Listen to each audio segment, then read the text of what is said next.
Bom dia, senhoras e senhores! Como vocês estão? Espero que bem. Estamos aqui ao que tudo indica, talvez o último Café com Cultura da temporada 2020, viu? Pelo menos o último no formato como vocês estão acostumados. Estamos estudando reformulações, não sabemos se a gente retorna esse ano, se retorna no ano que vem. Tudo dependerá de uma série de questões. E eu já gostaria de cumprimentar aqui quem estava nos aguardando. A gente deixou o streaming rolando, já estava aqui com emojis, coçando o queixo, tentando entender o que estava acontecendo. Bom dia, Anderson. Bom dia, Selma, que sempre nos alegra aqui. E o Anderson lembrou aqui de um filme fantástico, estrelado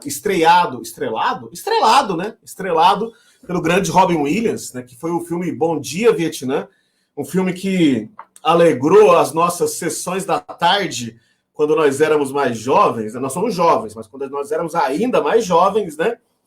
E quem tá aqui, e nesse filme, o Robin Williams, ele é um cara muito otimista, né? Que ele tem que assume a tarefa de tocar uma rádio lá no Vietnã, né? Então ele criou essa marca, né, do Bom Dia, Vietnã! Eu sempre falo Bom Dia, Vietnã quando eu entro na quinta série B. E hoje quem está aqui comigo é o grande amigo Pedro Doim. Seja bem-vindo, Pedro, como estamos? Bom dia, Amorim, bom dia a todo mundo aí que está prestigiando pela página do coletivo, pela página do professor Amorim, e pelos demais grupos, né? Estamos muito bem, Amorim, reta final de campanha, uma eleição muito interessante, que a gente tem participado de diversas formas, por diversos campos de batalha, né? E estamos muito animados aí com tudo que vem acontecendo em Franca. Esperamos que dia 15 as urnas sorriam, tanto para o mandato coletivo da cultura, quanto para o nosso companheiro Bruxelas 13, que tem aí grandes chances de ir para o segundo turno. Show de bola! Show de bola! Então, bom dia a todos que estão nos acompanhando. Este é o Café com Cultura, né? O Café com Cultura atravessou aí um período de quase 4 meses, entrevistando diversos artistas, produtores culturais, professores, entusiastas da cultura e da arte como um todo, e cumpriu um papel muito interessante durante a pandemia, divulgar a arte produzida aqui no município de Franca, né, que essa é uma das tarefas do Coletivo da Cultura. E como o Pedro disse, o Coletivo da Cultura se lançou num desafio diferente, que é disputar o Legislativo francano. Hoje nós temos uma candidatura coletiva que estará nas urnas no dia 15, próximo domingo. Quem digitar o número 13333 nos encontrará na urna. E eu sugiro que façam isso todos aqueles que acreditam nas mesmas coisas que nós. Nós acreditamos que a arte, que a cultura, que a educação possuem um papel de transformação na sociedade. Nós acreditamos que a arte, a cultura e a educação têm um papel muito importante na recuperação econômica do município a partir do ano que vem. Nós acreditamos, e isso não é baseado em achismos, isso é baseado naquilo que já tem acontecido hoje, né? Nós estamos, entre outras coisas, Pedro, eu vou só fazer essa introdução antes de passar a palavra. Nós estamos hoje em volta às questões da Lei Aldir Blanc, e graças ao empenho de muita gente, de muitos agentes culturais do Brasil inteiro, nós conseguimos a aprovação de um recurso muito importante de R$ 2.200.018 e algumas moedinhas para o município de Franca. Então, isso é muito importante. É um dinheiro do Fundo Nacional de Cultura que está vindo para cá para aquecer o comércio local, para aquecer, movimentar o mercado cultural do município. Uma vez que nós estivermos na Câmara, nós vamos lutar pela implementação de um sistema municipal de cultura. Porque com o Sistema Municipal de Cultura, nós poderemos fazer parte do Sistema Nacional de Cultura e trazer ainda mais recursos para o município. Então, isso é muito importante. Então, quando as pessoas falam assim, poxa, mas qual que é a importância da cultura para o município de Franca? É uma importância muito grande, porque tanto a cultura quanto a educação possuem a capacidade de transformar essa cidade numa referência nacional, porque ela já é, ela só é estimulada como deveria. Nós temos artistas aqui de qualidade mundial. Então, se nós estimularmos, se o poder público estimular essa produção artística, nós certamente teremos condições de transformar a cidade numa referência ainda maior, tanto na arte quanto na educação. E nós vamos falar, nós teremos oportunidades de falar bastante sobre isso. Então, pessoal, bom dia quem está chegando. Dia 15, nós estaremos lá na sua urna. Dia 15, Rafael Bruxelas, nosso candidato a prefeito, estará lá na sua urna, à sua disposição, se esta for a sua vontade, de mudar de vez a história da política desse município, tá? E hoje eu convidei aqui nosso amigo, o Pedro. O Pedro é advogado, também é poeta. O Pedro, a gente está junto aí há muito tempo, fazendo exatamente essas coisas que a gente está fazendo hoje, que é política. E eu até escrevi na apresentação dele que ele é um dos caras que eu conheço que mais entendem de política, e é justamente por isso que eu convidei para estar aqui hoje, para a gente discutir o cenário da política do município de Franca, né? A gente aqui em Franca, que tem o costume, né, de ouvir tanta rádio AM, a gente aqui que tem o costume de se informar pelo WhatsApp, né? E uma coisa que eu conversei com o Pedro foi o seguinte: Pedro, eu sinto falta de uma análise mais profunda. Você não pode fazer um programa para discutir a pesquisa, discutir quem que é quem no município de Franca, explicar um pouco para as pessoas. Amorim, você e o Pedro, vocês são jornalistas? Não. Nós somos lutadores sociais, filiados ao Partido dos Trabalhadores. A gente não quer enrolar ninguém aqui. Todo mundo sabe quem nós somos, o que nós pensamos, tá? Mas o que a gente pensa pode muito bem ser compartilhado por outras pessoas, porque a gente não pensa com base em vozes da nossa cabeça, a gente pensa com base em muito estudo, em muita dedicação.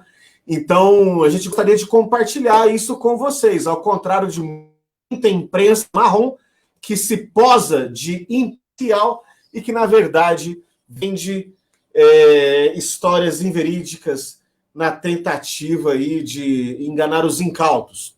Então, bom dia a todo mundo, a Denilson, o Fabrício, o Renato, o Daniel. O Daniel está lembrando aqui, ó. Está lembrando que no edital dos espaços coletivos são 85 proponentes.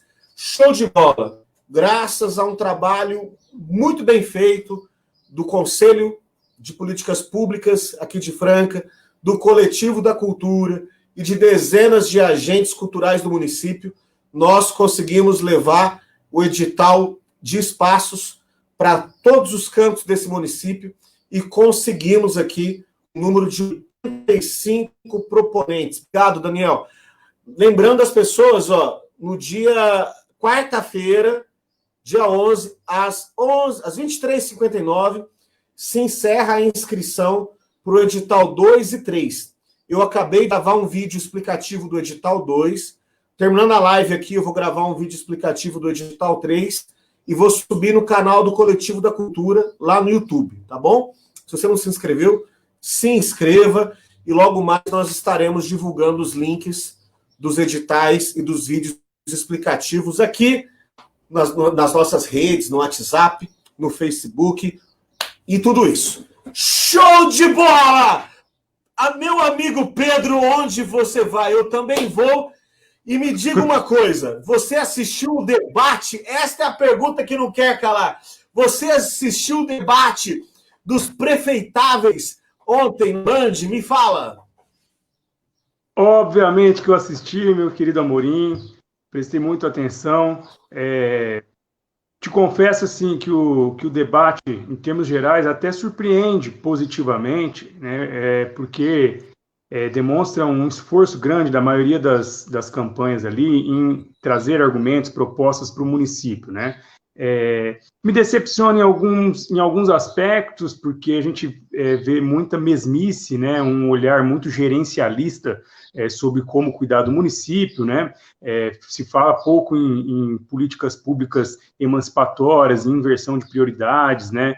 Em temas que são importantes e caros para as populações que sofrem mais na pele as consequências de uma conjuntura macroeconômica que, após a pandemia, vai sufocar ainda mais a classe trabalhadora no Brasil como um todo, né? E até municípios privilegiados como Franca vão sentir na pele os efeitos do desemprego em massa, né? Da desindustrialização que o Brasil vem enfrentando nas últimas décadas, inclusive, né? E eu acho que o debate ele tinha que pender um pouco mais para esse lado, né? Para o lado das dores mais profundas que a população virá a sentir, e qual é o programa que você tem para impedir que o sistema social e econômico do município venha a colapsar nesses próximos 4 anos. Isso eu senti falta, mas vieram à tona alguns pontos importantes de várias candidaturas, de diversas candidaturas. O que me decepcionou foi essa mesmice, essa aparente apatia de todos os candidatos nos temas mais sensíveis, né? Parecendo que todo mundo quer dar o recado de que, em termos de proposta, o que tem para fazer é a mesma coisa e o que mudam são apenas as pessoas. E a gente sabe que, de fato, não é assim que funciona a política, né? A gente sabe que interesses nem sempre republicanos, inclusive, estão por trás das diversas candidaturas, e isso é preciso ser colocado para o eleitor de uma maneira mais clara, na minha opinião, né? Para você fazer o debate político mais profundo, para você, no mínimo, aproveitar o período eleitoral para despertar consciência política. Consciência política, consciência de classe, que tem que estar na mente e nos corações da nossa população periférica, porque Franca é uma cidade proletária, uma cidade de trabalhadores fabris, né, de trabalhadores, de sapateiros, das fábricas de sapato, né? Então, essa classe tem que estar unificada, tem que enxergar quais são suas dores comuns e tem que ter pautas muito claras com relação à questão à atuação da prefeitura e dos governos estadual e federal. Então, eu senti essa falta, não veio à tona um posicionamento mais claro. Eu queria começar falando, Amorim, e não sendo muito prolixo, da semana que nós estamos vivendo do ponto de vista político, né? Nós tivemos aí as eleições americanas como pano de fundo da temática política geral, né? Uma eleição que foi extremamente acirrada, muito apertada, onde o candidato democrata Biden venceu por uma margem de delegados até confortável, mas por numa eleição extremamente apertada nos diferentes estados, né? Teve que virar aos 45 do segundo tempo estados importantíssimos para conseguir a quantidade de delegados lá numa eleição que, por incrível que pareça, um país que se intitula a maior democracia do mundo, até hoje adota um sistema de eleição indireta para escolher o seu representante político máximo, né? E culminou com a vitória do Biden, a derrota do Trump, né? E eu tenho uma posição, às vezes, um pouco polêmica em relação a isso, porque é óbvio que eu não apoio o Trump, né? E fico muito feliz com a derrota do Trump nas eleições americanas, mas eu não tenho a ilusão de que a eleição do Biden signifique algo de positivo para as forças progressistas no mundo e, sobretudo, na América Latina, né? A gente sabe que o Biden é o que há de mais direitoso dentro do Partido Democrata americano e que o Partido Democrata em si, do ponto de vista da política externa, adotou nas últimas décadas uma posição até mais conflituosa do que os republicanos, ou tão conflituosa quanto, porque a gente não pode esquecer o que a família Bush fez quando esteve no poder, porém, o governo Barack Obama, com o Biden de vice, não conseguiu mudar essa página triste da história, essa ânsia belicista que os americanos têm e que é uma característica fundamental do imperialismo que eles impõem, né? Então, o Biden é um imperialista e é um cara que tem um desejo muito grande por jogar bombas nas frágeis democracias pelo mundo afora, né? Sob o pretexto de criar ambientes democráticos. Então, eu temo muito por como vão ser conduzidas algumas questões, né, como a questão síria, por exemplo, é uma questão que me chama atenção. O problema na Venezuela também eu acho que toma proporções dramáticas a partir da chegada do Biden, porque, ao contrário do que se pensa, é provável que ele recrudesça o embargo econômico à Venezuela, e isso pode atingir, inclusive, o Brasil, né? Sob um pretexto nobre da questão ambiental, que nesse ponto eu acho que a eleição do Biden é um indicador importante de que a sociedade como um todo tem se mobilizado para que o mundo reaja de alguma forma contra esse agronegócio mais assim, destrutivo, né?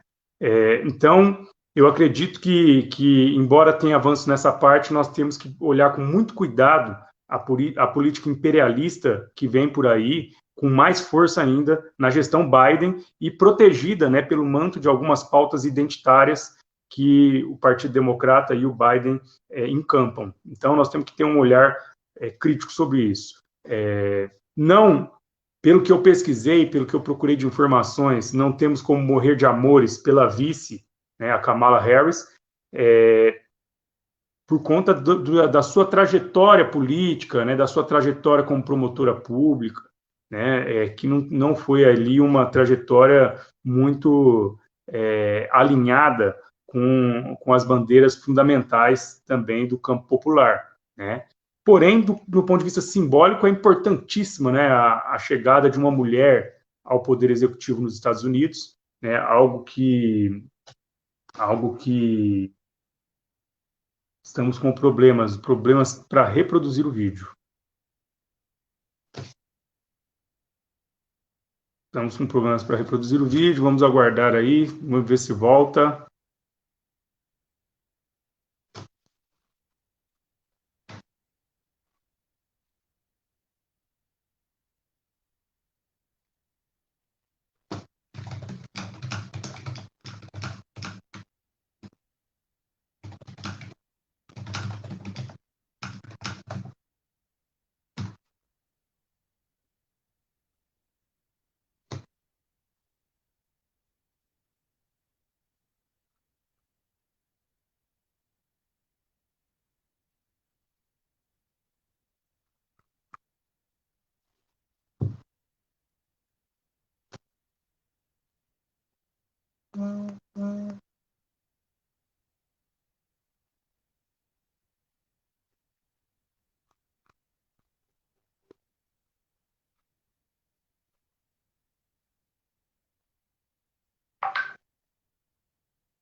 Bom, me parece que o Amorim está voltando aí, pelo que eu vi aqui no outro computador, parece que o vídeo voltou, né? Recuperou. Vou aguardar o Amorim chegar aí para a gente concluir esse raciocínio.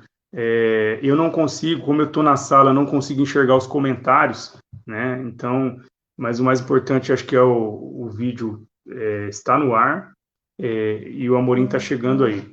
Eu vou continuar falando o que eu vinha comentando a respeito das eleições americanas, e a hora que o Amorim chegar, a gente volta para o nosso mundo aí, que é Franca, vamos falar do debate, do que a gente espera para essa última semana de campanha eleitoral aqui na cidade, tá? Então, o que eu dizia, né, que de maneira irônica, até coloquei na minha timeline essa semana, gerou uma certa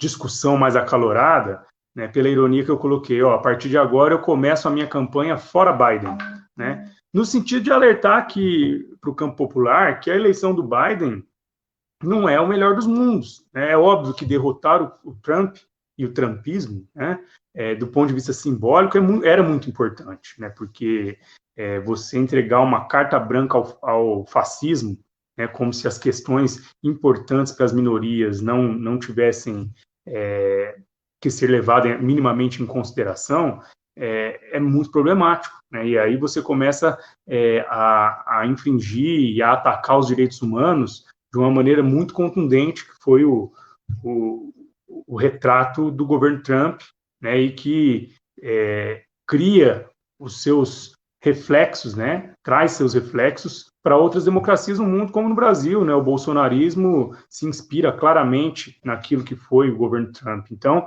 a derrota do Trump, na minha opinião particular, ela tem essa condição de demonstrar que as forças progressistas, quando unificadas, né, são maioria, e que os direitos civis e humanos, né, devem ser, acima de tudo, respeitados, para que, a partir desse pacto mínimo de democracia, as coisas possam avançar aí, de acordo com a conjuntura, mais à direita ou mais à esquerda, porém, tem um mínimo necessário para que se garanta um ambiente democrático. E o Trump não respeita isso, assim como o Bolsonaro não respeita isso. Então, a derrota do Trump era algo que se impunha para o mundo como um todo.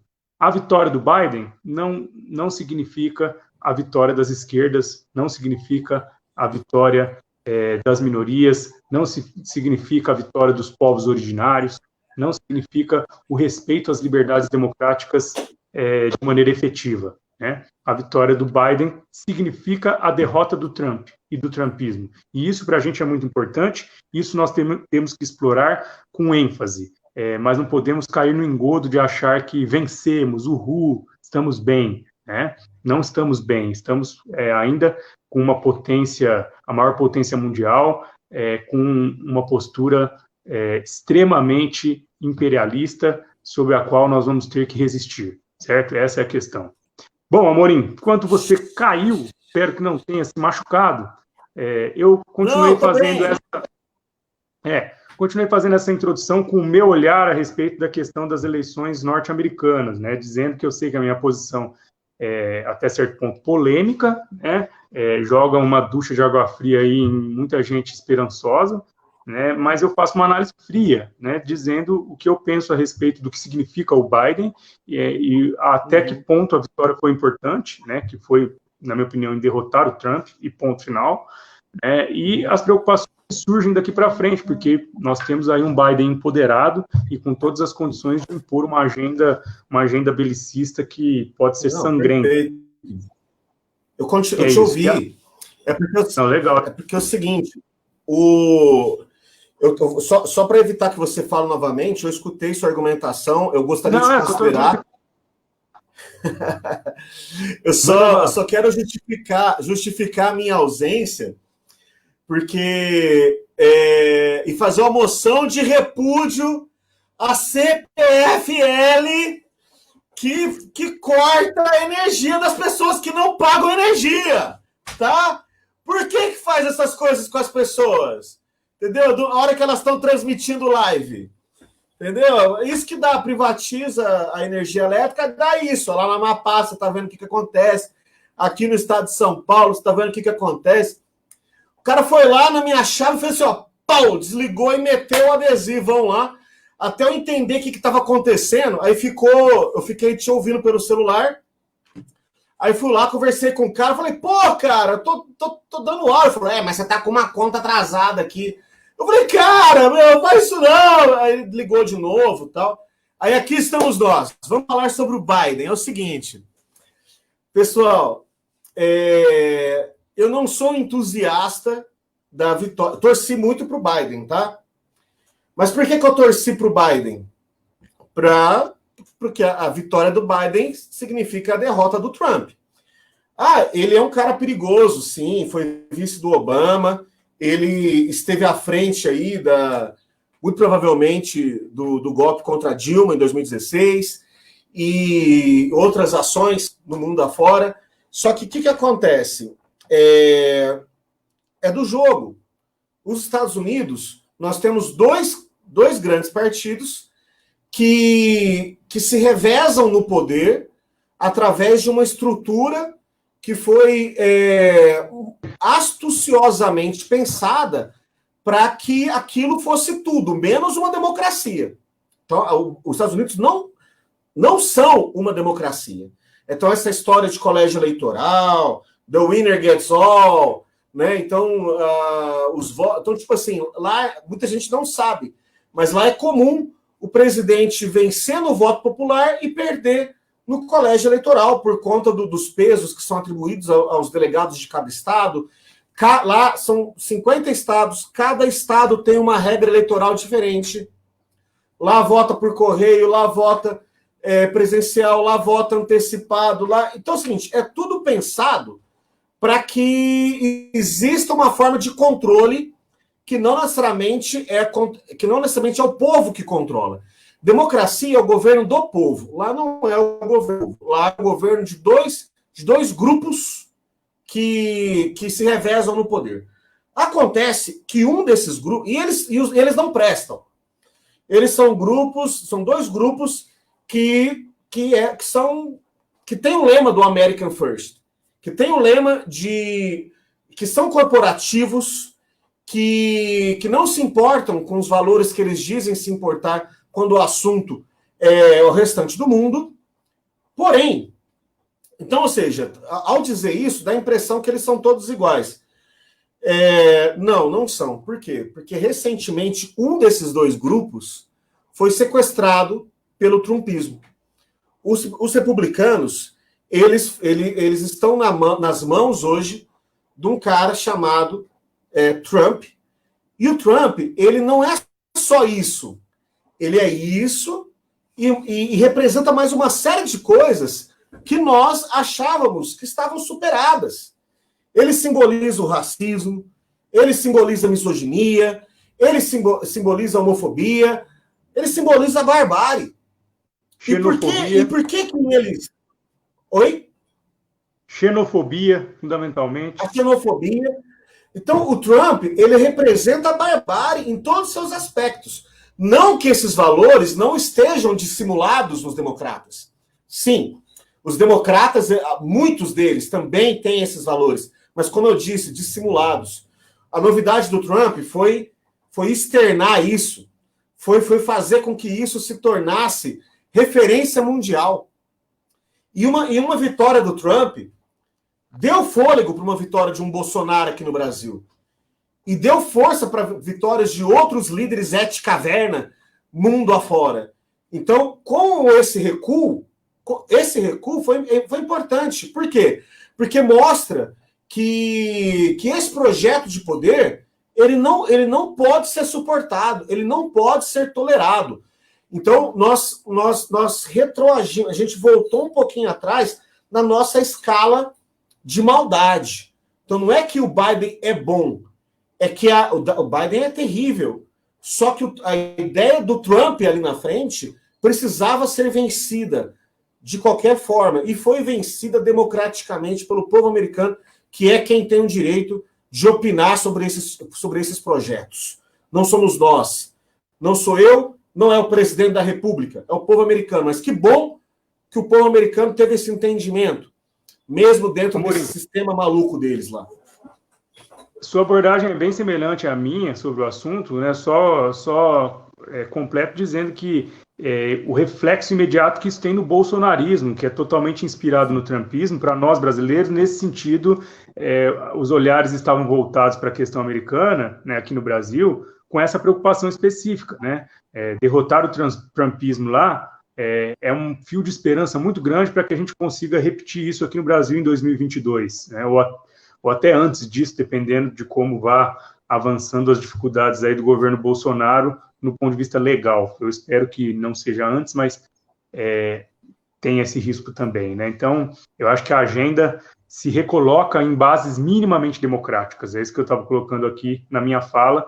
E os marcos mínimo e teto voltam para os eixos, né? E aí, a partir daí nós temos condições de dialogar, né? Encontrar zonas cinzentas e nessas zonas cinzentas propor o diálogo. Eu acho que esse é o caminho. Bom, trazendo para o nosso mundinho aqui, para a nossa currutela, para a nossa cidadela, para a nossa realidade local, nossa amada Franca do Capim Mimoso, né? Você abriu, esquecendo dos Estados Unidos, já vindo direto para a nossa questão fundamental, que é a Terra das Três Colinas e o super debate que teve ontem na Band para resolver a questão eleitoral. E a gente tinha combinado de fazer um apanhado. A gente tinha combinado de fazer um apanhado sobre as figuras que concorrem nas eleições municipais desse ano e tentar tirar um pouco do personalismo disso e demonstrar quem é quem, né, no mapa eleitoral, para que o eleitor comum saiba o que está acontecendo, né? Porque a gente tem ali a moça do café, o cara da administração de 1970, o filho do Sidney, o apadrinhado o afilhado do Sidney. Isso é o vulgar da política, é o personalismo na política, e isso confunde o eleitor. O eleitor não sabe quem é quem, não sabe quem representa qual projeto político, né, dentro da lógica no estado de São Paulo e no país. Então, o que acontece, Amorim? É óbvio que tudo isso eu estou colocando a mim, meu ponto de vista, o meu olhar sobre a política local. Tá? Comporta N interpretações. Mas, deixa eu te fazer uma proposta. Pode falar. Primeiramente, deixa eu só fazer uma justificativa para quem está nos ouvindo, porque eu e o Pedro estamos com um delay. Então, toda hora a gente se interrompe, porque a hora que ele dá uma pausa para falar que seria a deixa para eu entrar, eu acabo entrando aqui, mas demora para a minha voz chegar para ele, então, e chegar para vocês também. Então, o tempo todo a gente está se atropelando, e vocês nos perdoem por isso, mas não é que nós somos mal educados, não. A dona Enide, a dona Perpétua, o Evaldo e o meu pai, que também tem meu nome, nos educaram muito bem, mas é que o StreamYard tem esse delayzinho e a gente fica se cortando. Pedro, eu vou te propor a seguinte dinâmica. Eu vou fazer uma análise geral dos campos que estão em disputa, e aí você escolhe, aí eu vou perguntar para você quem que é fulano, você analisa, você devolve para mim quem que é Beltrano, eu falo e devolvo para você, para que fique bem dinâmico aqui. Então, uma introdução, uma breve introdução sobre o que está acontecendo. Na minha leitura, nós temos aqui 3 grupos. Esses 3 grupos, eu os agrupei de maneira arbitrária, tá? Então, eles não estão juntos. São 3... É um agrupamento pedagógico para entender a situação que está dada hoje. Né? As pessoas têm todo o direito, você, inclusive, tem todo o direito de discordar de mim. Mas existe hoje, na minha opinião, um grupo da situação. Um grupo da situação. Que não necessariamente ele é a situação, porque situação mesmo é o atual prefeito, que é o Gilson de Souza. Então, existe esse grupo da situação. Por quê? Porque é o grupo da galera que, de uma forma ou de outra, está no poder. Ou esteve até antes de ontem. Então, esse grupo da situação é composto pelo Gilson de Souza, o atual prefeito, é composto pela Flávia Lancha, que foi secretária do atual prefeito por alguns anos e se afastou para ser candidata a prefeita. É o Donzelli, que foi mesma coisa, foi chefe de gabinete do atual prefeito, e o seu vice também esteve ali junto com o atual prefeito e se afastou recentemente para poder disputar a eleição, vai entender, né? Nós temos ali também o João Rocha, que até antes de ontem esteve às vezes com a atual administração, lembrando que em 2016, a Flávia Lancha era candidata a prefeita, o João Rocha era o candidato a vice da Flávia Lancha, por outro partido, inclusive, porque ele troca... Eu ia dizer que ele troca de partido igual ele troca de roupa, mas recentemente nem de roupa ele troca mais. Ele só usa aquela camiseta amarela, então ele troca mais de partido do que ele troca de roupa, né? Muito bem. E essa galera toda é uma galera que estava no poder. Está ou estava no poder. Porque, e soma-se aí os agregados, né? Porque, lembrando, o PSB do Roberto Engler, PSB também estava no poder junto com o Gilson de Souza. E agora está apoiando a Flávia Lancha. Então não dá para falar que essa galera é exatamente oposição, né? Essa galera é situação disfarçada. Beleza. Nós temos uma oposição. Nós temos uma oposição que se divide em dois grupos. Um grupo é o grupo que esteve no poder e quer voltar, que é composto por PSDB e seus derivados. Então, quem é o PSDB clássico em Franca? Em tese, é o Adermis Marini. Mas não dá para falar que o Alexandre ele é outra coisa, porque ele esteve no governo como PSDB e depois ele saiu do PSDB por questões internas ali, né? Então, o Alexandre foi candidato foi prefeito com o apoio do Sidney, o Adermis foi deputado com o apoio do Sidney, hoje eles disputam quem tem o apoio do Sidney, mas enfim, o Sidney vai apoiar quem chegar aonde chegar, e não tenham dúvidas de que, de alguma maneira, eles representam o mesmo projeto político. Então, nós temos uma oposição daqueles que estiveram no poder e agora querem voltar, que é o PSDB. PSDB que governou essa cidade aqui por 3 gestões seguidas, no espaço-tempo recente, 2 com o Sidney e depois com o Alexandre. E você tem aqui, essa é uma oposição, né? É a oposição daqueles que querem voltar a um passado recente. E nós temos uma outra oposição representante de um projeto totalmente diferente desses projetos que estão aí. E quem são esses representantes? Nós temos aqui o Partido dos Trabalhadores, ao lado do PCdoB e do PDT, capitaneados pelo candidato a prefeito Rafael Bruxelas, e nós temos um outro projeto democrático popular, capitaneado pelo PSOL, da Marília, e pelo PCB, do Tito Flávio. Então, é essa análise macro que eu faço, sem entrar no mérito específico de cada uma delas. E eu gostaria de começar agora, nesse momento, a falar especificamente de cada um desses personagens. E eu gostaria de perguntar para você, Pedro, gostaria de começar perguntando o seguinte: quem é... Você tem preferência ou não? Eu posso perguntar qualquer um aqui? Pode perguntar qualquer um. Quem é Flávia Lancha? Que é quem figura ali na pesquisa da CIF, né? Pesquisa da CIF, que coloca ela em primeiro lugar. Mas também a gente sabe que vários trackings também não divergem muito disso. Quem é Flávia Lancha? Bom, Amorim, quem é Flávia Lancha? Flávia Lancha é uma empresária, quase uma socialite da cidade, uma mulher de muitas posses, né, da alta sociedade francana realmente, e que eu costumo fazer algumas brincadeiras e vulgarizo, né, a política com elas. Talvez aqui em rede pública isso não seja muito legal de ser feito, então eu vou fazer algumas ressalvas, mas de dizer que isso é um pouco de brincadeira que eu vou colocar, tá? Mas eu digo o seguinte: em 2016 a Flávia veio brincar de fazer política, porque ela já estava no auge da carreira dela como empresária, estava mais rica do que ela mesma imaginava, a vida estava muito sem graça. Ela falou assim: preciso de um brinquedinho novo, vou brincar de tentar ser prefeita de Franca, certo? E é isso que ela foi fazer a partir de 2016, né? É óbvio que isso tem um pouco de brincadeira, o que eu estou dizendo aqui, mas também tem um fundo de verdade muito claro. E aí ela começou a tomar gosto pela coisa, né?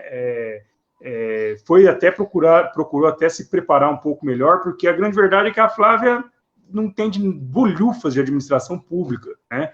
Ontem no debate, inclusive, isso ficou muito claro. Ela tem uma falta de preparo básico. O prefeito, inclusive, fez uma pergunta técnica para ela ali sobre o fundo dos municípios, né, e usou a sigla para falar sobre o Fundo de Participação dos Municípios, que é o FPM, e ela não sabia o que significava FPM, e ela ficou super ofendida, dizendo que ele estava usando siglas como armadilhas para derrubar ela no debate, e aí ficou super nervosa, né? Mas a verdade é que ela não é uma mulher da política, é isso que eu quero dizer, embora ela seja filha, herdeira de um espólio político muito relevante no município de Franca, que é o pai dela, né? Porém, ela não foi criada na política e ela é uma socialite. Então, essa é uma grande diferença. Quem não vive o dia a dia da política, ela representa os interesses da alta classe francana, mas com um discurso que aponta para um eleitorado decisivo, tá? Que é o eleitorado feminino, né? E aí nós navegamos em águas confusas e difíceis para o eleitorado, Amorim, porque é o seguinte, a Flávia é mulher, certo? E aí ela encampa várias questões importantíssimas em relação ao empoderamento feminino. Porém, como ela é uma representante da alta sociedade francana, o olhar dela sobre esse empoderamento feminino é completamente confuso. É um empoderamento feminino das mulheres que já estão em posição de poder, e não um empoderamento feminino que permita com que as mulheres se emancipem social, cultural e economicamente no município. Então, fazer esse debate é delicado, porque para quem é progressista fica difícil apontar o dedo e falar, sim, não, realmente é uma mulher disputando o executivo municipal, e se ela vencer as eleições, realmente, ela está em primeiro lugar hoje, vai significar uma ruptura com homens brancos heteronormativos conduzindo a cidade sempre com o mesmo viés. Vai ter um olhar feminino, óbvio, mas um olhar feminino totalmente alinhado com os interesses da maçonaria, com os interesses dos cafeicultores, com os interesses dos grandes fabricantes de calçado de Franca, ou seja, com os interesses do 1% mais rico da população, numa das cidades que mais concentra renda e riqueza no estado de São Paulo, portanto, no Brasil. Então, essa é a Flávia Lancha, esse é o recorte, né? Para mim, uma mulher que vem brincando de política, porque não precisa realmente disso para viver, mas também nunca se preocupou com as temáticas sociais de maneira ampla. Ela pensa que o assistencialismo que ela faz lá a partir do ICOL é política pública ou é enfrentamento social, né? Enfim, é uma socialite que faz bazar disputando a prefeitura de Franca. Essa é o meu olhar sobre ela. Legal? Eu tenho que te perguntar um agora? Aí eu te pergunto, quem é a Dermis Marini? Obrigado. Complicado. Bom, vamos lá. Primeiramente, eu dizer que eu concordo com a sua análise da Flávia, complemento apenas a questão de que ela tem feito um trabalho de marketing interessante que ajudou com que a imagem dela chegasse para grande parte do eleitorado como novidade. Então, para o meu desgosto, ninguém conseguiu mostrar para a população de Franca que ela e o Gilson são corresponsáveis pela ausência de governo que nós vivenciamos. Então, ela não teve, pelo menos não a contento, não pesou sobre ela os mais de 2 anos que ela foi secretária do Gilson de Souza. Então, ela está sendo vendida como... A publicidade dela está sendo muito eficaz em vendê-la como novidade, mesmo ela não sendo novidade. Então, ela chega com uma rejeição muito baixa, e é isso que leva ela para frente. Algumas análises que eu tenho ouvido, e eu costumo mais ouvir quem está na rua do que os chamados analistas. Pelo que eu tenho ouvido na rua, é o seguinte: é como se ela estivesse vencendo por uma espécie de WO. Algumas pessoas que se recusam a apoiar projetos que rompam com aquilo que está posto e não querem mais votar em Gilson, em Alexandre, em Adermis, acabam migrando para a Flávia por ela supostamente representar uma novidade. Eu discordo dessa análise, óbvio, mas eu estou dizendo que eu já ouvi de algumas pessoas. Mas muito bem, quem que é a Dermis Marini? Olha que legal. A Dermis, nós conhecemos ele em 2004. 2004 ele estava no PMN. PMN, na ocasião, ele se lançou como vice do PT, né, na candidatura do Cassiano Pimentel. Então, o Adermis, ele era o vice do Cassiano. Na época, eu tinha uma simpatia muito grande por ele. Ele era um cara que se mostrava muito aberto, mostrava que tinha um pensamento diferenciado, mesmo não sendo do nosso partido, ele mostrava ter uma visão progressista da sociedade e assim por diante. Na eleição seguinte, ele fez uma transição, ele já saiu, ele continuou no PMN, mas ele se desvinculou do PT e conseguiu se eleger para vereador. Em 2008, o Adermis Marini se elege vereador, ele e, salvo engano, o Donizete da Farmácia, os dois pelo PMN. Então, nesse momento, foi que ele se elege, ele continua fazendo a transição para o lugar onde ele está hoje. Então, o primeiro passo que ele deu foi tentar se desvincular do PT, o segundo passo foi se desvincular do PMN, e ele chega no PSDB. E será no PSDB que ele vai fazer efetivamente a carreira política dele, chegando, inclusive, a deputado federal.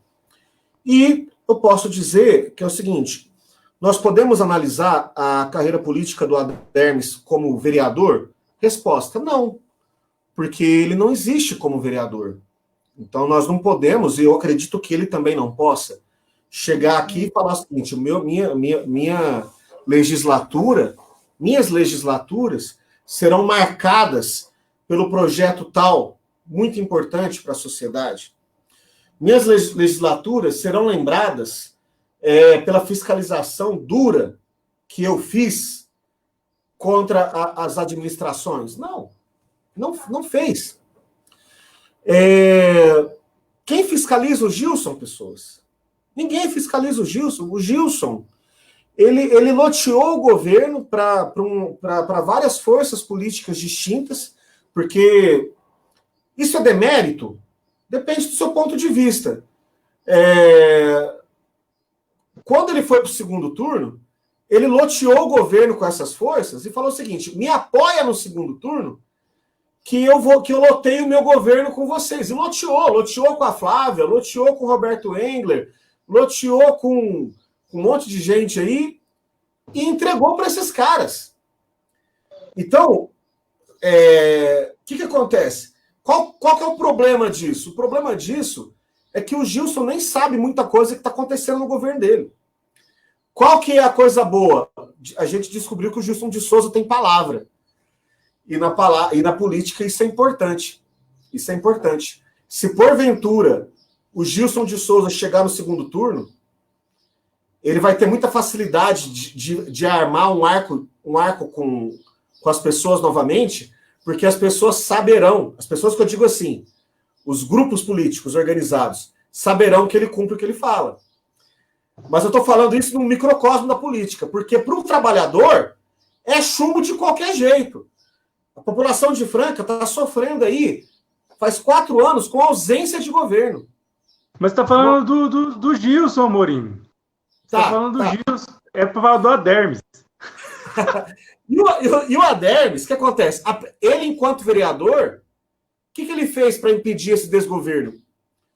Quantas comissões foram abertas para apurar o que esse desgoverno fez? Nenhuma, cara.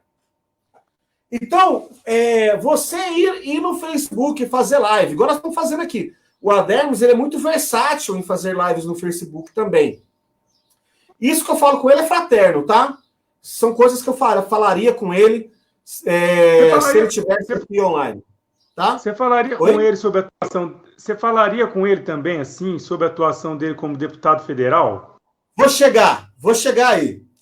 Então, o que acontece?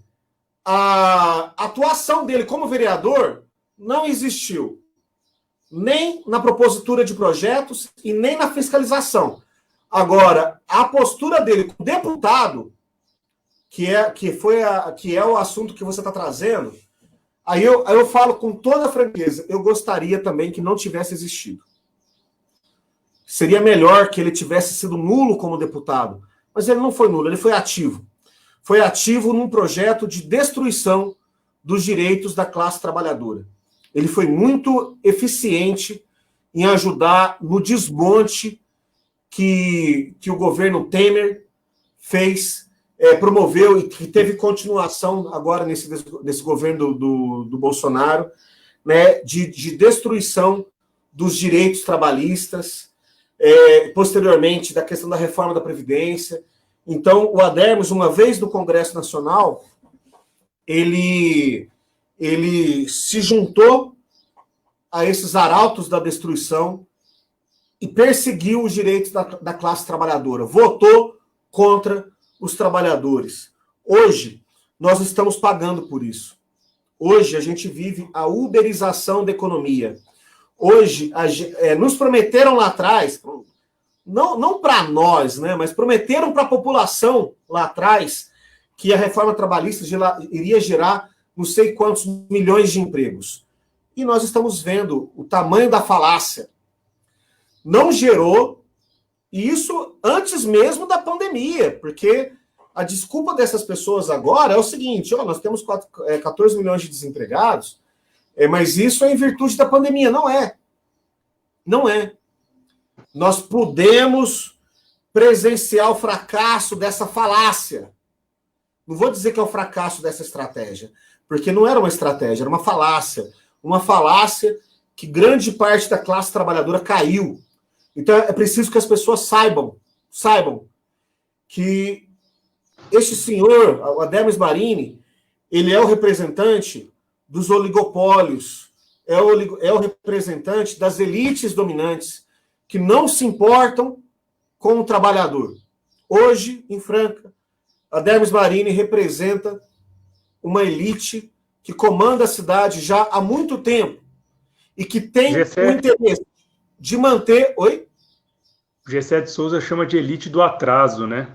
Essa elite do atraso que tolerou o Gilson de Souza, porque o Gilson não rompeu com essa elite. Essa elite tinha um candidato, era o Sidney, mas não deu. O Gilson foi muito eficiente em comer pelas beiradas ali e chegou lá. Só que o Gilson chegou e não rompeu com essa elite, porque se ele tivesse rompido, ele provavelmente teria passado apertado ali. Prova de que o Gilson não rompeu é que o próprio Adermus não fez aquele enfrentamento que tinha que ser feito. E outros, né? E o Tony Hill, enfim. O que acontece? Essa elite que comanda essa cidade há muito tempo, essa elite do atraso, ela merece esse nome porque ela está comprometida com o atraso dessa cidade aqui. Ela precisa de uma mão de obra desaculturada, sem escola, sem cultura, sem escola, sem emprego, porque desse jeito ela consegue pagar uma mão de obra barata, uma mão de obra que vai estar sempre à sua disposição. Então, desemprego para esse pessoal não é ruim. Ausência de direitos trabalhistas para esse pessoal não é ruim. Eles conseguem manter os seus padrões. E a gente precisa falar quem são essas pessoas e falar o que elas pensam por uma questão muito simples. Apesar desses caras serem os donos de Franca, eles não gastam R$1 aqui. Eles não frequentam esse shopping. Ribeirão Preto, Campinas e São Paulo. Eles não frequentam esses supermercados. É Pão de Açúcar, que não tem. Essa galera, no máximo, se por acaso faltar uma cebola, manda seus empregados, suas empregadas irem lá não sei aonde para comprar essa cebola que faltou. Irmãos Patrocínio. Mas lá no Irmãos Latrocínio. Mas esse pessoal que é dono da cidade tem essa cidade aqui como uma espécie de fazenda, como uma espécie de sítio, que eles são donos e que aqui eles só usam para gerar, só que eles não vivem lá, eles só usam para gerar as suas rendas. E esta, na minha opinião, é quem é Adermus Marini, meu querido. Beleza, vamos ter mais assim. É muito candidato, cara, senão a gente vai ficar até dia, entendeu? Então me conta quem que é João Rocha, fala aí. Então, o João é um personagem, assim, muito pitoresco, na verdade, na minha opinião, né? E eu vou falar dele aqui com cuidado nas minhas palavras, até porque meu pai tinha um apreço muito grande pelo João Rocha lá atrás, né? O que acontece? O João ele participou de um grupo, o Grupo Novo da Franca, né, na década de 70, que era capitaneado pelo sogro do meu irmão, o José Chachiri, né? E o grande líder deles, óbvio, foi o prefeito Maurício Sandoval. O que acontece? A gestão do Maurício em Franca, as gestões foram duas, foram realmente impactantes e importantes, né? Mas beberam nas águas aí de um milagre econômico produzido pela nefasta ditadura militar, né? Mas que trouxe condições e recursos para a infraestrutura nos municípios. Isso caiu na mão deles. Então, a administração do Maurício ela foi muito importante na construção das principais obras de infraestrutura urbana do município. Então, você pega aí a Aéreo Palermo, a Ismael Alonso, os anéis viários, a grande maioria das obras de impacto, né? Mas não foram feitas por conta do Maurício, foram feitas por conta da conjuntura macroeconômica que o Brasil vivia na época do milagre econômico, que era um milagre econômico também das elites, né? Voltado para uma urbanização forçosa das cidades, né? Criação dos centros urbanos, e que, por outro lado, gerou grande miséria e pobreza no Brasil, que a gente vivenciou nos anos 80, que foi a presença constante da fome nesses centros urbanos, e Franca não foi diferente, talvez não tenha experimentado a fome, porque se transformou numa cidade altamente industrializada. O que chama atenção hoje em Franca, fazendo um parênteses, não vou me alongar tanto para não ficar tão prolixo também, é que Franca, embora seja uma cidade proletária, segundo dados do DIEESE, a indústria calçadista hoje é a que menos paga na indústria de transformação hoje no Brasil. O funcionário, o trabalhador de indústria, especificamente de indústria, que menos recebe no Brasil é o trabalhador da indústria calçadista. É incrível, nós temos uma indústria de transformação que seria importantíssima para trazer distribuição de renda, emprego, né, e geração de uma economia mais pujante, mais dinâmica, né? Só que como se paga muito mal para o sapateiro, salários ridículos perto do seu grau de especialização, nós temos aí um proletariado absolutamente empobrecido, né, na cidade. O João foi vice-prefeito naquela época, era um menino de 20 e poucos anos, 27, 28 anos. É professor, um cara extremamente esclarecido, inteligente. Ele frequenta, inclusive, aqui eu moro próximo ao posto Mário Roberto, ele frequenta a mesma padaria que eu vou buscar pão lá, né? E o João é um cara que fez campanha para o Ciro Gomes na última eleição, mas campanha, assim, entusiasmadíssima. E eu lembro muito bem, o dia que ele chegou na padaria, onde se reúnem aí essa elite do atraso francana, fica ali se reunindo, comendo brioches e discutindo os rumos do município, né? De vez em quando uma celebridade passa por lá, como Sidney Brocha e seus amigos. E o João chegava lá com o peito aberto, com uma camisa vermelha do Haddad no segundo turno, falando, agora é Haddad, e explicando por que tinha que ser o Haddad, isso em 2018.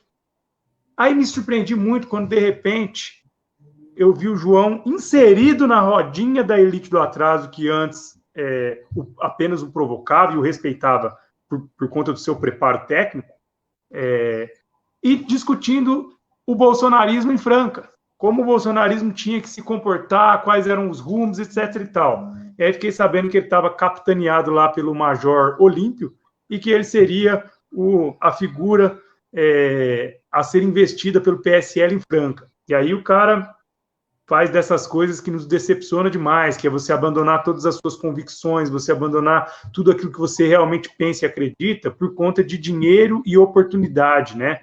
O cara vê uma possibilidade de virar prefeito da Franca como se isso fosse a coisa mais importante no mundo, e aí ele vende até a mãe dele por conta disso.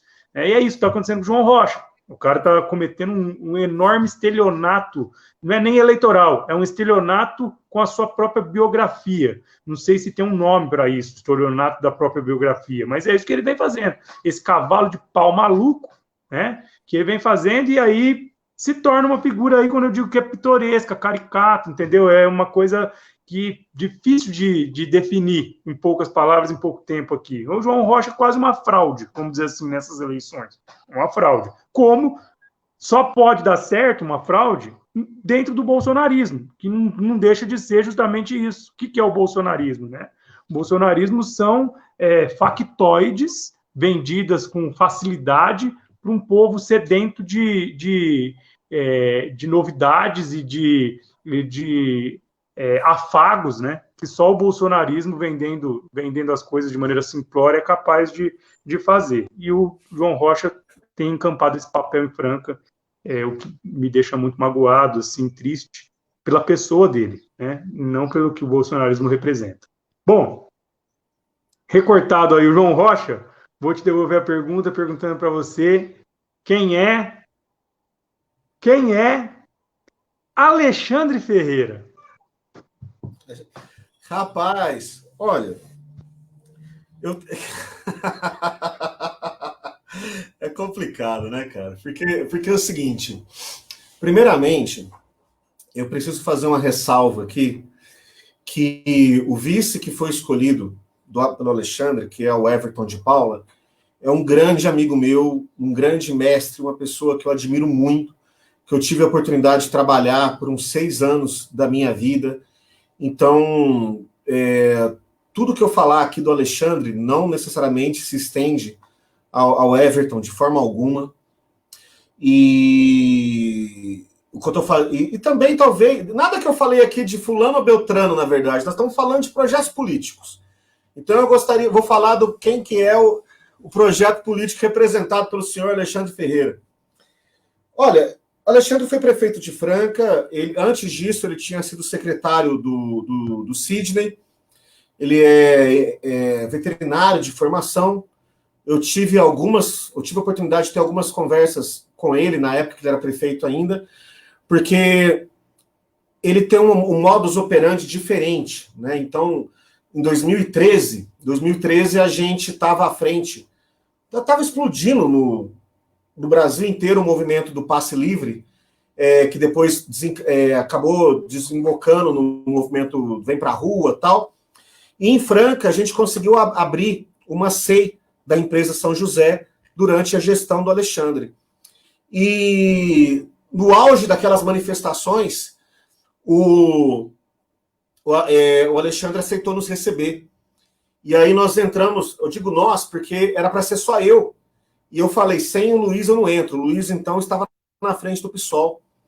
Eu falei, sem o Luizão eu não entro, agarrei ele pelo braço, aquele monte de segurança carregando a gente. Né? Nós entramos numa sala, cara, parecia que eu tinha entrado numa sala da Ku Klux Klan, que era um monte de homem branco, saca? Isso mesmo, não que eu seja uma mulher negra, mas era um monte de homem branco de meia idade, cara, um monte de velho. Sim, cara, aí depois eu fui descobrir que era um dos donos da São José, que hoje está preso, inclusive, alguns secretários do Alexandre, o próprio Alexandre, e aí chegou lá, não sei o que tem, e a gente debatendo com os caras, aí numa hora ele tentou dar uma carteirada em mim, falou assim, vocês estão aí lutando pelo passe livre, me fala aí qual que é o IPK do município. O IPK? Eu falei, porra, era 17. Eu falei, 17. Aí ele... Bom, então, como eu estava falando, não sei o que tem, tal. Então, o que acontece? Ele é um cara que, assim, ele até tem um modus operandi diferente. O Sidney jamais nos atenderia, saca? O Alexandre nos atendeu. Só que ele atendeu para dar um verniz de que nós fomos atendidos. Porque nós não fomos sequer ouvidos como a gente gostaria de ser ouvido. E, na sequência... olha que coisa interessante. Nós conseguimos aprovar na Câmara dos Vereadores com o voto do Vergara. O Vergara, nós conseguimos eleger, em 2013, o Vergara presidente da SEI, da São José. Pouco mais de um mês depois, o Vergara se torna líder do governo Alexandre na Câmara dos Vereadores. Mas não é para falar do Vergara, hein? Para falar do Alexandre. Olha, não, eu estou mostrando qual é o modus operandi do nosso amigo. O modus operandi é esse aí. Né? Então, peraí, eu não posso deixar a oposição capitanear. Então, qual que é a solução? A solução...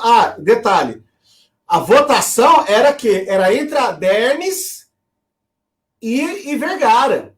Então, o Adermes estava lutando. O Adermes, como representante do Alexandre, queria ser o presidente da SEI. A gente conseguiu fazer com que fosse o Vergara. E aí, logo na sequência, o Vergara se torna o chefe do governo, Alexandre, ali na Câmara, né? Então, eu gosto de dizer que desde então não existe mais oposição em Franca. Que há uma Câmara que se organiza e se compõe dentro de uma lógica extremamente de conveniências ali, né? E o Alexandre Ferreira, ele se notabilizou por conta dos escândalos, dos falsos médicos, né? Então, na época ele de maneira populesca, criou o TapZap. Você via um buraco, você mandava um zap. Aí a gente, ironicamente, propôs que ele criasse o MedZap. Toda vez que você fosse atendido por um médico falso, você mandaria um WhatsApp que a prefeitura iria lá e substituiria aquele médico sem diploma por um médico com diploma, alguma coisa do tipo assim, né? Então, apesar de alguns processos ainda estarem correndo, ele tem propagandeado, e na minha opinião, de maneira muito eficiente nas redes sociais, ele tem conseguido se desvincular desses processos. Mas a verdade é que os processos estão correndo. A verdade é que a candidatura do Alexandre, neste momento, não representa nenhum rompimento com aquilo que o Adermes, eu disse, representar. Então, para ser sucinto, eu acredito que ele é um cara que ele e outros que utiliza da política como um gestor dos negócios da burguesia, da alta burguesia. Então, tanto o Alexandre quanto o Adermes representam este exato projeto. Eles são gestores de negócio da alta burguesia aqui no município de Franca. E se eles estão separados nesse primeiro turno, é circunstancialmente. Tudo indica que, na minha opinião, que eles vão compor num segundo turno, e isso é perigoso para quem estiver contra eles neste segundo turno, porque eles representam mesmo um projeto político. Esse é Alexandre Ferreira. Bom, e agora a gente encaminhar para as conclusões. Eu gostaria de ouvir, em linhas gerais, quem é a Marília, eu gostaria de ouvir, em linhas gerais, quem é o Donzelli, mas eu vou te perguntar quem é Rafael Bruxelas, e a partir de então a gente encaminha para as conclusões, porque são 10 horas e 10 minutos e nós não temos todo o tempo que nós gostaríamos de ter. Legal, Amorim. Quem é Rafael Bruxelas? Vamos lá. Bruxelas, na verdade, é a grande novidade da eleição em Franca em 2020, né? É um menino, tem 27 anos de idade, né? Está começando sua vida pública agora, nesse momento, e vem se preocupando muito em analisar a estrutura econômica da cidade e a estrutura administrativa da prefeitura, para, a partir daí, apresentar um projeto de cidade que é intitulado pela coordenação de campanha dele como o Programa de Governo Cidade e Comunidade, né? Qual é o raciocínio ali do Bruxelas? O raciocínio do Bruxelas é que ele vem como uma novidade num ambiente extremamente polarizado da política em âmbito nacional, que acaba tendo reflexos imediatos, obviamente, no município de Franca. E que, em Franca, o PT estaria muito estigmatizado, que ele percebia que um dos grandes problemas do PT era que ele não conseguia ser ouvido pela população nas eleições anteriores.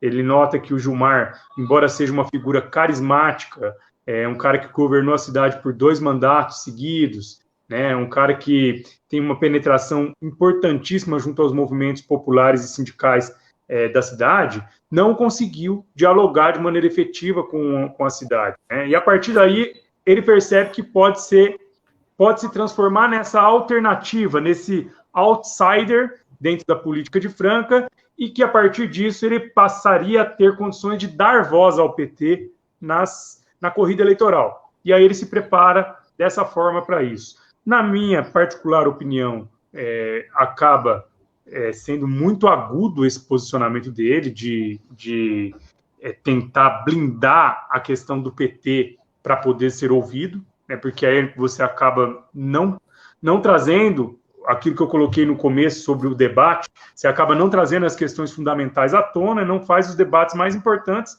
para a classe trabalhadora como um todo e perde talvez a possibilidade de despertar a consciência popular para aquilo que realmente é importante, né? Então, essa é a crítica construtiva que eu faço, mas eu aponto ele como uma grande novidade, por quê? Porque o Rafael, de fato, ele, como figura política, é desvinculado dos grandes caciques até dentro do próprio PT, então não foi uma candidatura tipo gestada pelo Gilmar Dominici para trazer uma novidade para a Franca e esconder os grandes figurões do PT, não. Foi a juventude metendo o pé na porta do PT mesmo, dizendo, meus amigos, essas caras velhas que a gente está apresentando, que já vem com o carimbo do PT na testa, não vão ser sequer ouvidas pela população. Nós queremos que o PT tenha voz, possa se posicionar e tenha um papel relevante no cenário eleitoral do município. E, portanto, nós vamos disputar. E aí se organizar, tem um poder de mobilização grande, porque eles são dessa geração millennium para cá, eles cresceram no mundo da internet, no mundo das redes sociais, e eles conseguem trabalhar melhor essas ferramentas que você tão bem domina, porque estudou arduamente para estar atualizado. Eles, de maneira natural, já têm isso dentro deles, né? Fazer uma live para eles é igual conversar no café da esquina. Isso traz uma vantagem competitiva para a campanha dele. Poderia estar melhor, pior para você que é especialista, não sei. Mas em relação aos outros que a gente vem falando aqui, né, é naturalmente anos-luz à frente. E a população começa a despertar para isso. Fala, pô, quem que é esse moleque aí? O cara é diferente, o cara está trazendo umas coisas completamente diferentes. Contabilidade cidadã, aplicativo para marcar consulta, aplicativo de motorista para poder remunerar melhor, entende os números do município, né, tem soluções para quase todos os problemas mais sensíveis da cidade, né? Então, assim, é isso que é o Rafael Bruxelas. O Rafael Bruxelas é fruto de uma construção interna do PT, de vários grupos, inclusive o nosso, que estávamos descontentes com a velha política tomando conta do Partido dos Trabalhadores e o asfixiando, porém, é uma figura que, nesse momento, se mostra muito conciliador, né? Na minha opinião, um pouco mais do que deveria ser. Mas aí só o tempo e a história vai dizer se eu tenho razão no meu olhar ou não. A gente não tem razão em tudo, eu procuro ter um olhar humilde sobre as coisas e acreditar que eu possa realmente, de fato, me surpreender. As pesquisas têm mostrado que ele tem conseguido um espaço relevante dentro do município e tem dialogado, de fato, com a sociedade.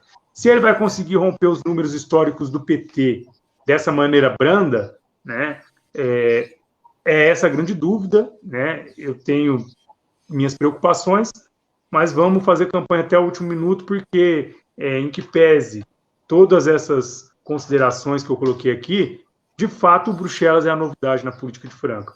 Falar sobre a Marília Donzelli, vou falar sobre a Marília rapidamente, que eu acho que é uma companheira valiosa dentro da esquerda do município, né? Mas acho que ainda o pessoal em Franca não tem um nível de organização necessário para se postular pretendente à cadeira do Executivo Municipal, mas ela cumpre um importante papel, nesse ponto até de maneira mais coerente e relevante do que a própria candidatura do Bruxelas, porque como ela não tem grandes pretensões, ela consegue fazer os debates de maneira mais explícita, né? E aí eu acho que cumpre um importante papel. O Donzelli é um técnico, um cara que é professor lá da FACEF, extremamente respeitado no mundo da administração pública, é um cara que realmente estudou isso com propriedade, sabe do que está falando, tem propostas avançadas, inclusive ontem no debate, propostas avançadas em termos de estruturação da máquina pública no município, ele fala de descentralizar serviços, eu falava isso na tentativa de construção do nosso plano de governo, fui voto vencido, e ele coloca com muita propriedade que Franca precisa criar subprefeituras, como foi feito pelo Gilmar Tato lá em São Paulo, lá atrás, que precisa apresentar serviços nos bairros para a população, justamente para permitir um maior direito à cidade, que essa população perceba os serviços acontecendo nos seus bairros, porque se deslocar para o centro com a malha viária gigantesca que nós temos é até uma tortura para a população periférica, né? Nesse sentido, ele está bastante atualizado, né? Mas não deixa de repetir aquele discurso gerencialista, que é o que predomina. Eu vou aproveitar esse finalzinho da minha fala, Amorim, para fazer um apanhado sobre o que você falou e qual é o meu olhar a respeito, tá? Você falou de 3 grupos, mas, na verdade, eu vejo um grupo gigantescamente hegemônico dentro da cidade se degladiando pelo poder, né? Que é essa elite do atraso, que eu jogo tudo no mesmo caldeirão, e percebo que essa elite do atraso teve que engolir a seco um político vivaldino, que é o Gilson de Souza, assumir o poder numa construção extremamente ardilosa, porque é uma figura popular dentro de um partido do Centrão, que é o DEM, e que, portanto, tinha o amparo político para se sustentar caso desse o azar de chegar ao poder. E ele chegou. Então, quando ele chega ao poder, ele é um incômodo muito grande, porque ele não é um legítimo representante da elite do atraso, mas ele está dentro de um dos partidos mais importantes para sustentar os interesses políticos desse grupo, que é o partido que domina o Centrão, que é o partido que governa o Brasil há muitos anos e não vai deixar de governar tão cedo. É o partido do Rodrigo Maia, é o partido do saudoso Marco Maciel, né? E, portanto, o Gilson foi muito inteligente e perspicaz, aquele matuto perspicaz de como se posicionar e como chegar ali. Ele sabia que se ele chegasse, tinha que ser de uma maneira que ele estivesse amparado, e ele estava. Só que 2 questões aconteceram. A primeira, jogaram as fichas no seguinte: essa figura caricata, que não pertence de fato à elite, né, que não vai cair no gosto dessa elite, vai ser desgastada ao longo dos 4 anos. E isso abre uma janela de oportunidade muito grande. E aí todas essas lideranças se alvoroçaram no sentido de pleitear o executivo ao mesmo tempo, descumprindo uma das coisas que são basilares na política, que é você primeiro se fortalecer no seu grupo para depois apresentar as suas pretensões. Não, cada um saiu disputando o mesmo nicho, o mesmo espaço. E é por isso que está essa confusão. A elite tem realmente muito poder de fôlego na Cidade Franca, só que ela tem 4, 5 candidatos nas eleições e não sabe em quem apoiar, né? E a grande aposta deles é que o Gilson seria presa fácil, porque ele meteria os pés pelas mãos na administração do município e chegaria em 2020 com as contas da prefeitura completamente bagunçadas. E, ao contrário disso, ele chega dizendo o seguinte: as contas tá tudo paga, tudo paguinha, viu, meus queridos? Ele falou lá, foi no debate ontem, ele falou: tá tudo quitado os boletos da prefeitura, inclusive acabei de pagar 100 milhões de dívidas dos prefeitos anteriores que não sabiam sequer pagar as férias dos funcionários. Aí esse cara vai lá e dá esse tapa na cara dos grandes gerencialistas da cidade. Que gerencialismo é esse? Que vocês aprontam um rombo desse tamanho e jogam no colo do matutão lá e ele que tem que resolver. Então isso traz mais uma pitada de problema, né? Nesse caldeirão aí, esse caldeirão do inferno que está se transformando essa disputa da direita. E, em contrapartida, e eu falava isso lá quando a gente estava estruturando a nossa candidatura, se era visto, na minha opinião, de maneira equivocada pela direita, essas eleições como uma janela de oportunidade importante, para a esquerda, essa janela era verdadeira. Para a esquerda, o momento correto de ter uma candidatura, uma novidade, era esse. Nunca foi tão possível uma candidatura popular, nos últimos tempos em Franca, se fazer vitoriosa, ir para o segundo turno. Por quê? Justamente porque as forças de direita, extrema-direita, estão ali brigando pela prefeitura como se fosse o último prato de comida, um batendo no outro. Você não teve tempo de assistir pausadamente e detalhadamente o debate de ontem, e aí eu vou fazer um último apanhadinho sobre isso, que foi: quais são os pontos chaves do debate de ontem? Quais são os pontos chaves? Um dos pontos chaves, e que eu acho que foi muito mal explorado, e que traz vantagem para o Alexandre Ferreira, na minha opinião, é que o Alexandre Ferreira, com 4 processos por improbidade administrativa nas costas, sendo que 2 desses 4 processos ele é acusado de enriquecimento ilícito, certo? Não teve esse assunto tratado no debate. Ninguém teve a coragem A coragem, por conta do cruzamento das perguntas, da posição mais isenta ali que o Bruxelas, por exemplo, quer adotar, de não entrar nos pontos mais polêmicos, ninguém teve a coragem de virar para ele e falar assim, ex-prefeito, eu só queria fazer uma pergunta para você. Você tem 4 processos por improbidade administrativa, sendo que em 2 deles você é acusado de enriquecimento ilícito. Eu não quero judicializar a eleição, mas eu queria que você tivesse a oportunidade de explicar para a população francana por que você tem esses 4 processos nas costas e por que você é acusado de enriquecimento ilícito pelo Ministério Público e por que você teve suas contas rejeitadas pelo Tribunal de Contas do Estado. É uma grande oportunidade, explica aí para o povo. Não foi feita essa pergunta, olha, veja bem, ele foi vitorioso nesse sentido, cara, essa pergunta não foi feita para ele em cadeia nacional, certo? Na Band, TV aberta, né? Ele saiu ileso disso.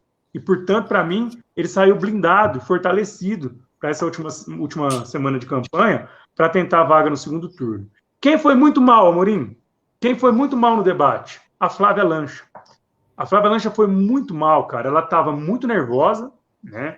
Isso acaba acontecendo, até as feministas colocam isso com muita razão, nesse ambiente extremamente masculinizado, né? A mulher acaba sendo colocada numa situação de dificuldade, acaba sendo colocada num teste de fogo muito maior que os demais. A gente tem que sopesar isso. Porém,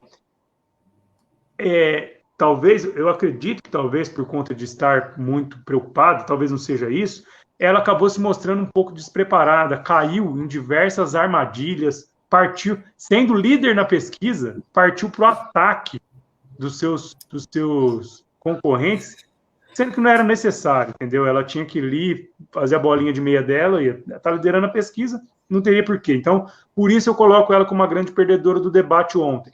E acompanha ela o Adermis Marini. O Adermis foi muito mal, mas muito mal mesmo.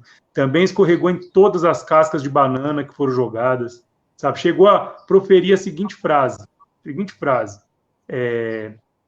Votei contra o abono dos professores porque tinha um parecer jurídico contrário. E a gente segue o parecer jurídico, independente do que os professores precisassem naquele momento. Falou isso. Aí a outra frase. Eu não acredito em partidos políticos. Cheguei a votar pela cassação do meu prefeito, quando o prefeito era Alexandre Ferreira, do meu próprio partido. Meu partido também é horrível, igual todos os outros. Certo? Falou isso lá, para tentar se blindar. Foi bem, na minha opinião, foi bem o João Rocha, jogando para esse time dele, esses lunáticos de extrema-direita, ele fez o papel. Ele é líder caricato, camiseta amarela, escrito 17 na frente, nada de paletó, e faltou ele falar, temos que mudar isso daí.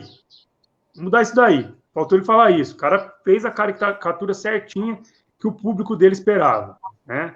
Bruxelas foi bem, ponderado, fala muito bem, é um cara calmo, tem proposta para tudo, isso dá uma tranquilidade para ele se colocar perante as perguntas. Foi bem, mas, na minha opinião, não foi tão bem quanto poderia, de maneira decisiva, e estar no segundo turno, se enfrentasse os problemas mais incisivos ali, e partisse para cima com uma pergunta como essa, por exemplo, que eu fiz aqui para você. Mas foi bem, em linhas gerais, ele foi bem. O Gilson de Souza foi bem no debate. Amorim. Foi bem. O que ele fez? Ele primeiro foi no debate, que mostrou coragem do prefeito num momento desse. Mas tudo bem, o cara tá perdendo. Coragem que o Sidney não teve. O Sidney não teve. Ele estava indo no mesmo caminho e ele tomou outra postura. E ele chegou ali com números claros na mão e fazendo uma defesa, falando, olha, o povo perguntava, cadê o Hospital das Clínicas? Cadê o... Não perguntaram lá do sistema de transporte de Curitiba, mas perguntava, cadê o Hospital das Clínicas? Cadê o que ele prometeu? Agora até esqueci que mais que ele prometeu absurdo na última eleição. E aí ele falava, olha, tudo bem, eu prometi na eleição, eu tinha uma visão. Quando eu assumi a prefeitura, e a gente foi ver, tinha um rombo de 100 milhões. A prefeitura estava destroçada e eu tive que fazer o que era possível. E a gente fez o que era possível nesses 4 anos, nesses 3 anos e 8 meses. Aí ele começa a falar de vaga de creche, um monte de números ali que o sustentam, né? Porém, não sei se ele passa a credibilidade para o eleitor, porque realmente a administração dele vem muito desgastada no imaginário popular, né? Ele luta contra essa imprensa, que é uma imprensa direcionada, né, muito clara. Por exemplo, o dono do principal jornal da cidade, de uma das principais rádios, ele é presidente do partido de uma das concorrentes, que é a Flávia Lancho. Franca tem dessas coisas até hoje, né? Tem 2 rádios e os caras mandam no município. Então é isso, Amorim, para dar uma pincelada final no debate, tá? Dizendo que, para mim, não teve um grande vencedor, né? Se saíram bem alguns deles, eu citei aqui, e os grandes derrotados, para mim, foram a Flávia e o Adermes, né? Foram os grandes derrotados. A Marília jogou o jogo dela ali, né? Não foi tão decisivo. O Donzelli prestou-se a um papel um pouco ridículo também, tem que lembrar disso, que ele fez uma tabelinha com o Alexandre Ferreira, cara, que chegou a ser vergonhosa. Se assistir isso no debate, você vai ver que quase que o cara estava assim, eu não sou candidato a prefeito, eu estou aqui para ajudar o Alexandre. Foi quase isso que ele falou lá, entendeu? Quem assistiu o debate viu, e foi um dos pontos também meio vergonhosos. Mas, no mais, eu acho que quem tinha tudo para perder no debate era o Alexandre, porque é o cara que está em segundo lugar, indo para o segundo turno, e, na minha opinião, se torna favorito na eleição, na minha opinião, tá? Se for para o segundo turno, se torna favorito, e ele tinha que ser atacado, cara. Ele tem telhado de vidro para ser atacado, e ele não foi. Não foi atacado da maneira como deveria. Então, acho que a hora que acabou o debate, ele fez assim, graças a Deus, ninguém deu o tiro, a bala de prata, entendeu? É isso, a minha visão foi essa do debate. Concordo quase tudo que você trouxe. Vou começar para encerrar. Vou começar para encerrar. Começarei minhas considerações finais dizendo que quando eu dividi em 3 grupos, na verdade eu fiz. Eu quis dizer. Você divide em 2. Quem faz parte dessa elite do atraso e quem é oposição a essa elite, que é o PT com Bruxelas, é o PSOL Marília. Eu subdivido essa elite do atraso em situação e oposição, só isso. Mas a gente concorda nesse ponto. Cara, eu sei que você também, nós gostaríamos muito de estar juntos com o PSOL nessa eleição. Então, seria muito importante que a gente tivesse conseguido juntar o que há de mais importante na oposição no Brasil hoje, que PT, PSOL, PDT, PCB, PCdoB.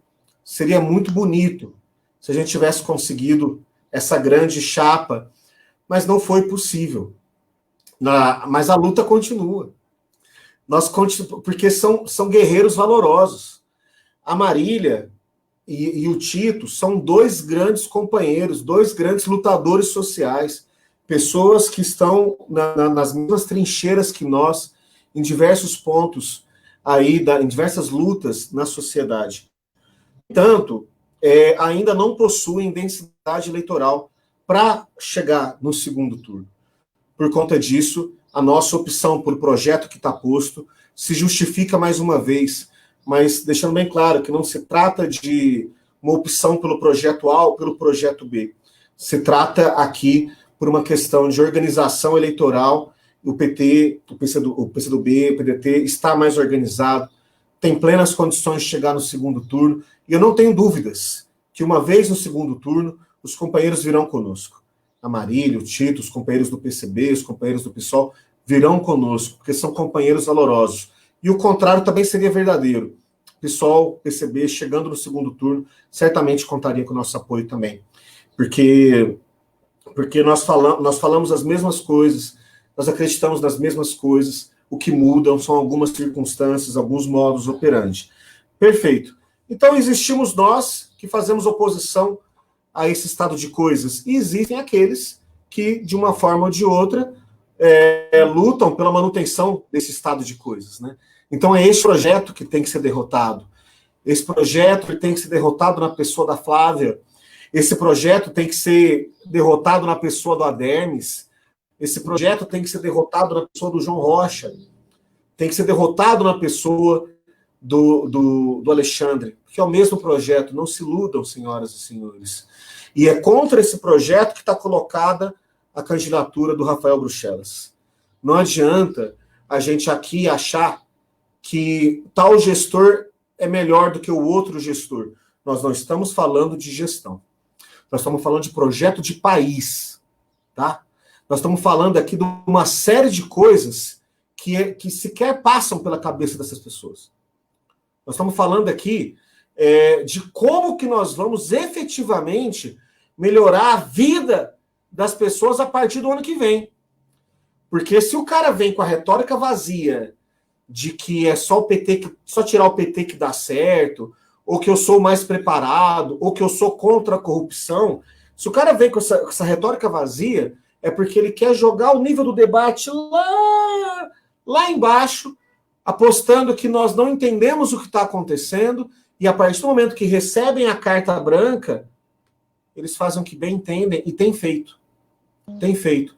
Para a penúria do povo brasileiro, para a penúria do povo trabalhador. Então, é contra esse projeto. Nós vencemos, o que eu digo, nós comemoramos a vitória do Biden nos Estados Unidos. Agora, se fôssemos trazer isso para cá, como vencer o machismo, o preconceito, a misoginia, como vencer isso que o Trump representa numa esfera micro aqui? É de um jeito ou de outro, afastar todos aqueles que, de uma forma ou de outra, em graus variados, nós sabemos, são simpáticos a isso, são simpáticos ao bolsonarismo, tá? Não adianta o Adermes vir com esse discurso, não tem partido. Sabe quem não tem partido? O Bolsonaro, tá? São pessoas que apostam na vitória do personalismo, que acreditam que as coisas vão se dar no ambiente de antipolítica, tá? O João Rocha, ele é a prova disso. Coerência não é o forte dele. Pobres, daqueles que se dizem hoje militantes da direita, que tem como representante o João Rocha. Eu disse certa vez para você que se o Chiachiri tivesse vivo, não reconheceria o João Rocha. Se o Maurício tivesse vivo, ele não reconheceria o João Rocha. Se o seu pai tivesse vivo, reconheceria, chamaria ele aqui e daria-lhe um soco na cara, porque esse João Rocha de camisa amarela não é o João Rocha que foi vice-prefeito de Franca, que militou em diversas áreas da cidade aqui. Esse João Rocha de camisa amarela é um personagem que tende a desaparecer no dia 16 de novembro. E tomara que desapareça mesmo, porque não vai fazer falta nenhuma. Assim como outros também vão desaparecer. Vida que segue, a nossa disputa não é para ganhar a eleição, é para transformar a sociedade. E nós transformaremos a sociedade, não é do dia para o outro, mas o dia 15 é uma etapa importante. Porque o primeiro voto que cada um de nós daremos no dia 15 é ali, 13.333, é o Coletivo da Cultura. Nós estaremos na Câmara do ano que vem. E o segundo voto é 13. É Rafael Bruxelas. Nós temos nossas críticas, mas ele representa um projeto que não é o projeto dele, é um projeto muito maior. É o projeto do Partido dos Trabalhadores. Nós temos lado, e a gente não fica mudando de lado de acordo com as circunstâncias. Esse lado é o mesmo, faz muito tempo que é o mesmo. E o povo trabalhador, hoje, não tem um representante na Câmara. Não tem um. Tá? E a partir do ano que vem, terá. Graças a toda essa nossa movimentação. A partir do ano que vem, nós estaremos na Câmara dos Vereadores. E é isso, Pedro. É isso. Vamos que vamos. Deixa eu encerrar aqui, eu queria fazer uma fala. A live vai ficar gravada, né? E aí talvez a gente tenha aí pessoas do nosso círculo mais próximo de amizade que terão condições de assistir. Eu queria deixar um recado, um pedido, né, em meu nome, dizer que dia 15 agora, nós estamos juntos de corpo e alma com o projeto do Coletivo da Cultura, tá? Pedir para que as pessoas que ainda estejam indecisas, que entrem na página do Coletivo no Facebook ou no site www.coletivodacultura13333.com.br para conhecerem o plano de legislatura do Coletivo da Cultura, tá? Vocês vão se surpreender pelo seguinte: o Coletivo não está aqui apenas para brincar de fazer política ou de maneira retórica ou apenas para como uma peça de marketing para se diferenciar dos demais. Não.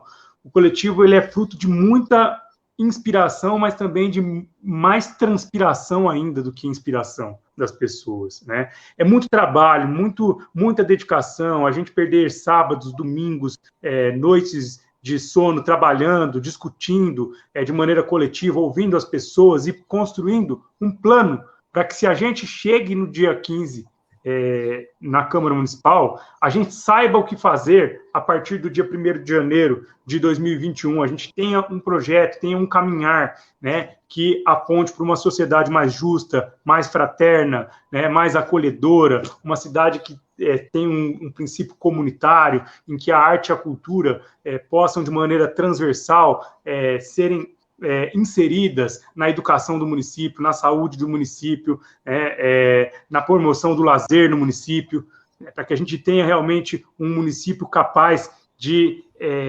acolher a sua diversidade cultural, a sua diversidade religiosa, as suas diferentes maneiras de expressão popular, e eduque bem as suas crianças, acolha bem os seus cidadãos no âmbito da saúde, promova a saúde e também atue com a saúde da família, com programas de saúde da família, e não só com remédio, com farmácia tratando de doença, né, e sim tratando de segurança alimentar, com hortas comunitárias. Então, a gente tem um grande sonho que está materializado num projeto que é o Plano de Legislatura do Coletivo da Cultura. Então, eu convido você, que é meu amigo, minha amiga, aqui no Facebook, nas minhas redes sociais, a também conhecer esse projeto, né? A se encantar com esse projeto e a dar um voto de confiança para essa grande turma do Coletivo da Cultura, porque dificilmente, aí eu falo de coração, você vai ter uma alternativa semelhante ou melhor do que essa que está se colocando para a Câmara Municipal de Franca. E é importante que iniciativas como essa deem frutos, aconteçam de fato, não fiquem só no mundo dos sonhos, né? Porque quando elas se concretizam, elas incentivam outras iniciativas semelhantes a se transformarem em realidades, inclusive em outros lugares, né? Nosso projeto se inspira muito no projeto de Alto Paraíso, Goiás, que é uma cidadezinha pequenininha, né? E que veio deixar claro que é possível fazer, né? E já criou outros frutos, né? Você tem bancada ativista, você tem uma série de outros mandatos coletivos. O nosso não é igual a esses todos aí, não. O nosso tem a nossa cara, o nosso jeito de fazer, a nossa maneira de enxergar a política e de conseguir se agrupar.